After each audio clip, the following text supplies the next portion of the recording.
Всем здравствуйте! Сегодня у меня дебют. Я решила заняться видеосъемками. Хочу показать, поделиться тем, что я могу. И может быть, если вы будете иметь обратную связь со мной, чему-нибудь научиться у вас, люди дорогие. Сегодня в моих планах испечь пирог с капустой. Прекрасный, прекраснейший сдобный пирог. А самое прекрасное в нем то, что он, помимо того, что вкусен, так он еще и быстро готовится. Вам не нужно с этим тестом заморачиваться на полдня, 4 раза отстаивать, чтобы он подходил. Здесь довольно всего лишь 1 часа. Вот. Что для этого надо? И почему я это делаю, я чуть позже расскажу. Значит, нам понадобится пол-литра молока или 2 стакана, как хотите. Как вам удобно воспринимать на слух. 2 пакета сухих дрожжей, потому что это двойная порция. Поскольку у меня прекрасная команда есть, которая потом будет вкушать этот пирог, я делаю двойную порцию. Ну и одной, как правило, очень мало. Всегда делаю двойную, тройную порцию. Вот. Мы совмещаем молочко и дрожжи. Добавим сюда немножко муки. Муки надо 6 стаканов. Отсюда мы берем немножечко муки, добавляем к дрожжам, чтобы им было не скучно и они хорошо потрудились. Больше 6 стаканов муки брать просто нельзя. Это тесто не терпит лишней муки, иначе оно получится не таким, как надо. Добавим сюда немножечко сахара. В общий рецепт надо 2-3 столовых ложки сахара. Сюда мы добавим какую-то часть на свое усмотрение. А вот когда будем взбивать яйца, тогда мы уже остаток по рецептуре добавим. Все, собственно. Вот размешали. Красивенько, аккуратненько. И отставили, пока мы займемся основным тестом. Не более того. Отставляем. Можем даже накрыть салфеточкой, любой. Хотите бумажной, пожалуйста. Вот, накройте бумажечкой и попросите его, чтобы тесто, опара поднялась хорошенечко, не подвелалась. Масло надо 200 граммов. Сюда мы отправляем нашу муку, ванилин. В мисочку отправляем пакетик ванилина, чтобы тесто было интересным, ароматным, вкусным. Добавим соли. Нужна чайная ложка соли. Обычно я всегда сыплю соли на глаз. Вот. Это будет вкусно. И начинаем мы сюда просеивать муку. Не спеша, понемножечку. Но главное, чтобы она просеялась хорошенечко. И наш пирожочек был очень пышным, воздушным и нежным. Так, теперь мы будем делать что? Натирать масло. Вот это единственный момент, который, можно сказать, с которым надо потрудиться в приготовлении этого пирога. А так, собственно, все. Почему не растопить? Например? Очень легко и просто. Не растопить, потому что этот рецепт требует холодной обработки. Это тесто не традиционное, не классическое дрожжевое. Оно интересно тем, что оно поднимается не при теплой температуре, не в тепле, как обычное тесто, а в холодильнике.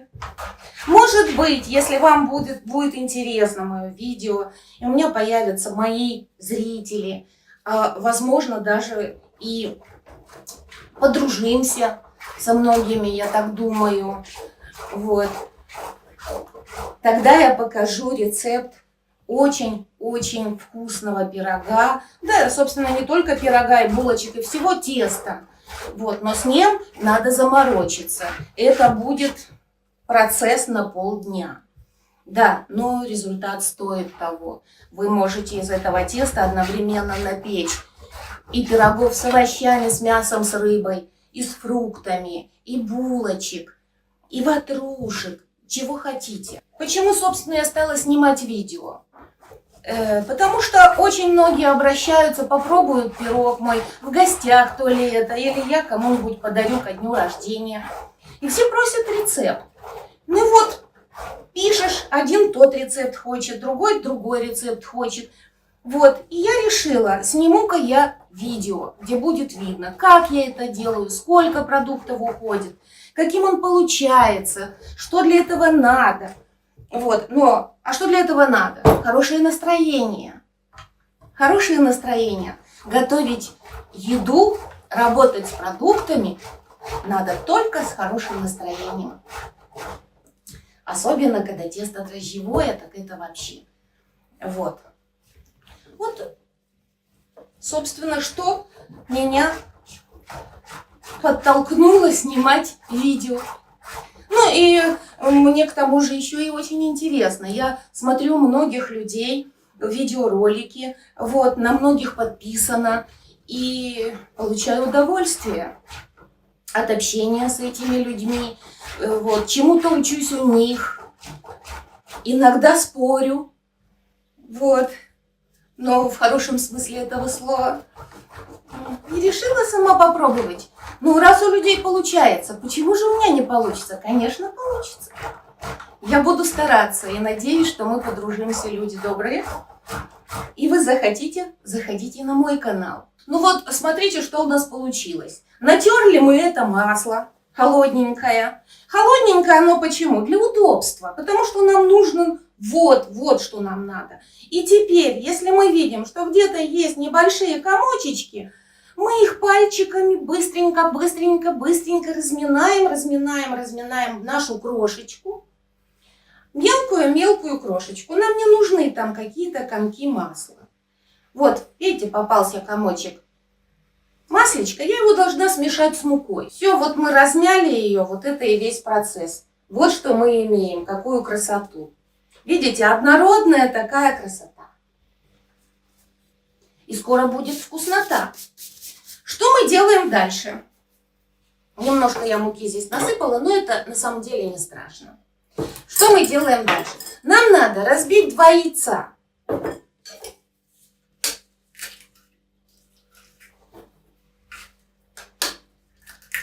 Ой, ничего, бывает. Разбили 2 яйца. На самом деле мы должны добавить сюда сахарочек. 2 столовых ложки. Я обычно уже добавляю на глаз, потому что я уже привыкла, я знаю хорошо этот рецепт. Вот. Учитываем, что мы часть сахара добавили в опару нашу. И просто вот слегка их взбиваем, чтобы сахарочек перемешался. Теперь, как тут наши дрожжи? Обратите внимание, я вас очень прошу. Посмотрите, какая шапка получилась, какая пышность, какая вообще красота. Это говорит о качестве дрожжей, что они у нас живые, хорошие. Вот, смотрите, какая шапочка. Вот какая прелесть. Мы должны отправить эти дрожжи в нашу муку. Добавляем сюда же взбитые яйца. Мы же помним, что их 2 штуки. 2-3 столовых ложки сахара, это кто как любит. Я люблю, когда тесто слаще немножечко. Вот. Все, собственно, все, ребятки. Вот это наше тесто. Это тесто нельзя месить руками. Оно этого не требует. Если вы его будете месить руками, вам покажется, да что это оно какое-то жидкое, вязкое. Начнете месить его руками, вы получите твердый, жесткий пирог, который не будет храниться долго, который будет тяжелым, таким, знаете, есть такое обозначение, тяжелое тесто. Мы его сейчас отправляем в холодильник на 1 час. Но, как показывает практика, если бывают обстоятельства, что через час не получается приготовить, ну вот так сложились обстоятельства, И оставили тесто в холодильнике, ушли по своим делам. И если оно простояло 2, 3 часа, 4, ничего страшного, как показывает опыт, оно еще лучше становится. Ну что же, накрываем мы наше тесто пленочкой, отправляем его в холодильник, а сами займемся начинкой. Приготовим очень вкусную начинку. Сегодня у меня в планах пирог с капустой. Значит, я буду жарить капусту. Ну что же, продолжим. Наше тесто отдыхает в холодильнике, подходит. Вот, я надеюсь, оно удачное, удалось, пышное будет. Дай бог. А теперь мы приступаем к начинке.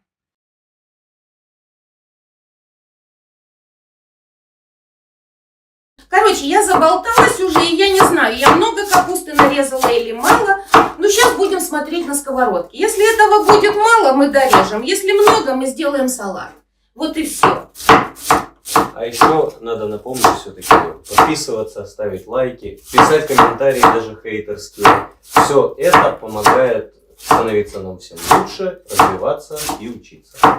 Ребята, от ваших лайков зависит, как вам сказать, много чего зависит.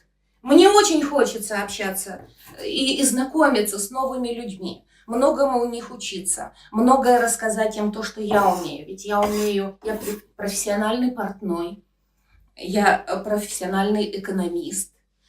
Я прекрасно умею вязать на спицах крючком.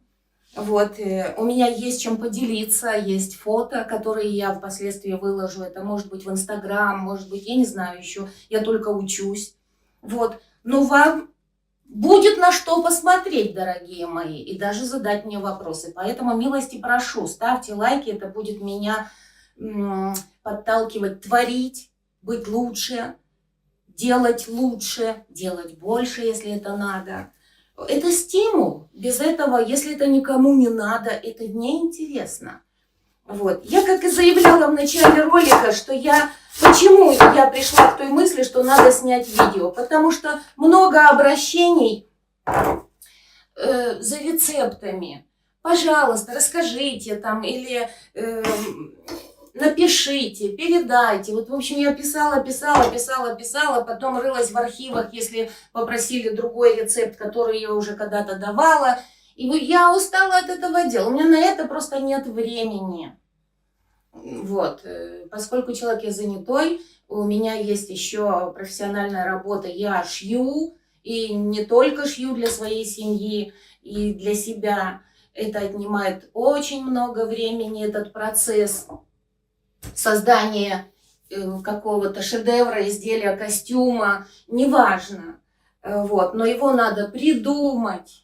Надо сделать расчеты, замеры, сделать выкройку, затем это все собрать, а подумать в процессе работы, может, карман не такой, а другой заменить. В общем, мы отвлеклись.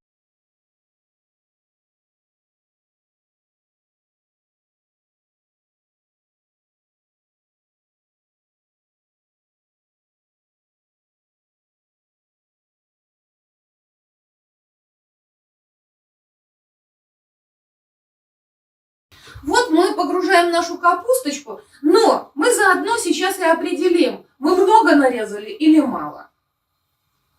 О, смотрите, как красиво она. Ах, красота! Масло наше готово. Можно погружать нашу капусточку.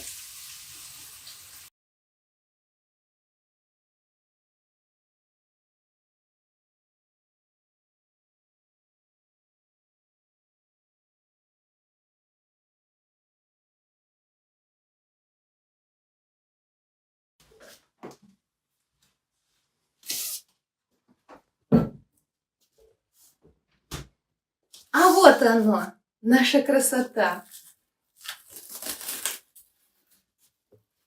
Вот она, наша красота какая.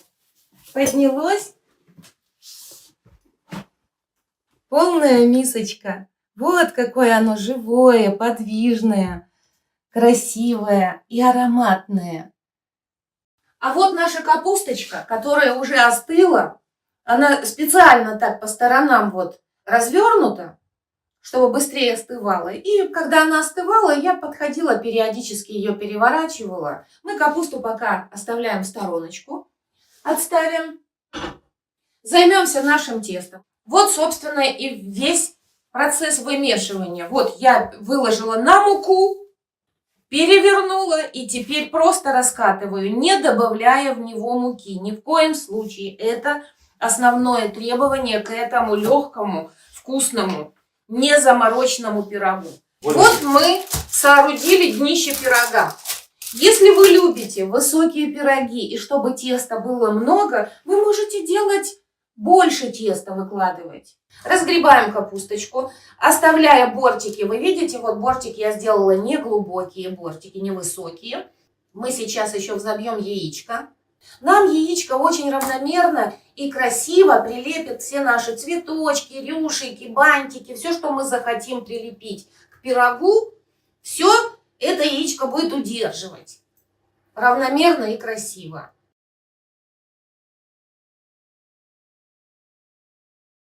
Так, и все. И у нас завершающий процесс. Это мы будем сейчас накрывать этот пирог. Вот сегодня, обычно я его делаю там по-разному. Захочу, он весь у меня украшен косичками. Сегодня я захотела сделать закрытый пирог. Вот, поскольку у меня сегодня дебют, я снимаюсь. Вот, на видео. И теперь я хочу сделать закрытый пирог и поместить на него цветочки, листочки, косички. Красиво, чтобы это было. Вот, смотрибельно, аппетитно и по-весеннему.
Ну вот.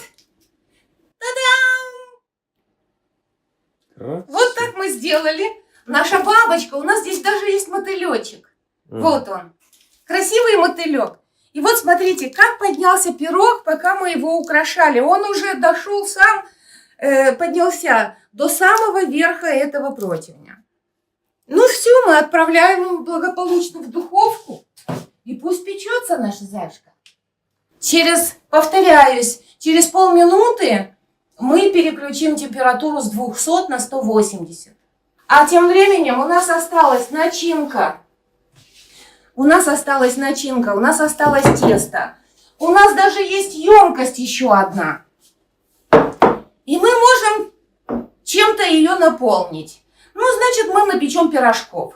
У нас будет такой пирожковый пирог. Пирог из пирожков. Мы сделаем клевый такой красивый пирог. Но при этом, когда мы его достанем, каждый пирожочек мы можем отделять ровненько, красивенько. Вот. Я сейчас еще подумаю, в этой ли емкости я буду запекать его, или же все-таки я возьму овальную боль. Она просто больше, чем это. Вот. Тесто так получается, что... Да нет, вот все. Вот эта емкость, и больше мы не заморачиваемся. Ну вот и все. Пирожочек уже должен быть готовым. Сейчас посмотрим, будем доставать. Но осталось тесто. Я сделала вот такие пирожки. Пирожковый пирог из оставшегося теста.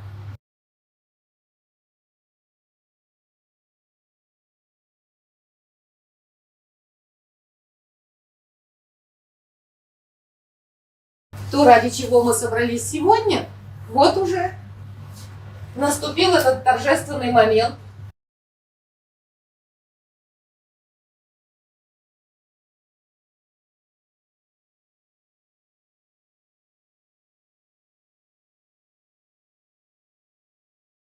Вот такой пирог, быстрый, без заморочек и очень-очень вкусный. Очень вам рекомендуем его повторить. Если вам захочется увидеть пирожки, пирожковый пирог, который из остатков получился, вот, пожалуйста, заходите по ссылке, смотрите. Рецепт напишу, задавайте вопросы по пирожкам, как лепила, что делала, почему они так друг от друга отслаиваются хорошо, за счет чего. Вот. Поэтому я буду рада ответить на все ваши комментарии. Вот. Надеюсь, что они будут не все плохие. Сейчас пирог немножечко остынет. Мы его достанем, переложим на какой-нибудь поднос, подставку. И будем вкушать с чаем. Покажем пирожочек в разрезе, что же там внутри. Подошел он очень хорошо, он высокий, хороший. Вы видели, какой тоненький слой мы загружали в этот противень. Тоненький листик. И как вот он подошел. Вот такой пирог, быстрый, без заморочек и очень-очень вкусный. Очень вам рекомендуем его повторить.